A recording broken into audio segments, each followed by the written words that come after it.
කොහෙද ඉතින් කලබලේනේ. මුලින්ම අන්දන්න ඕන එක වෙනුවට අන්තිමට අන්දන්න ඕන එක තමයි මුලින් ඇන්දුවේ. ඔසරි පොට අන්දලා ඊට පස්සේනේ රෙද්ද අන්දලා ඉවර වෙලා නෙරිය දාන්න ඕනේ. අග ඉඳලා මුලට තමයි කරන්න ගියේ. වැඩේ හරි ගියේ නෑ. ඉතින් ආයෙමත් කරන්න වුණා. ඉතින් බලන්නකෝ ඒ වුණාට අවුට්ෆිට් එකේ වැඩ ටික කොච්චර ලස්සනයිද කියලා. ලස්සනම ලස්සන පියෝ රෙඩ් කලර් එකකට පියෝ වයිට් කලර් එකෙන් තමයි අපි මේකේ වර්ක් එක කරලා තියෙන්නේ. ඉතින් මේක මේඩප් ඔසරියක්.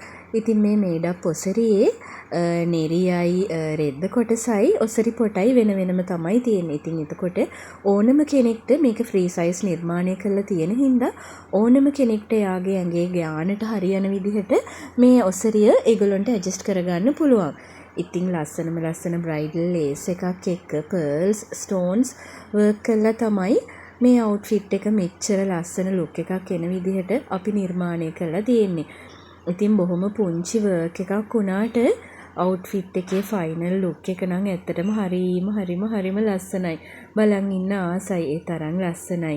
ඉතින් මේකේ ඔසරි පොටටත් අපි වෙනස්ම විදිහකට තමයි ඔසරි පොටේ හැඩෙත් නිර්මාණය කරලා තියෙන්නේ. ඉතින් ඒකටත් ලස්සන බ්‍රයිඩල් ලේස් එකකින් චූටි වර්ක් එකකුයි පර්ල් වර්ක් එකකුයි එක තමයි අපි ඔසරි පොටත් නිර්මාණය කරේ. බලන්නකෝ අවුට්ෆිට් එකේ ෆයිනල් ලුක් එක කස්ටමර් ඇඳහම කොහොමද කියලා.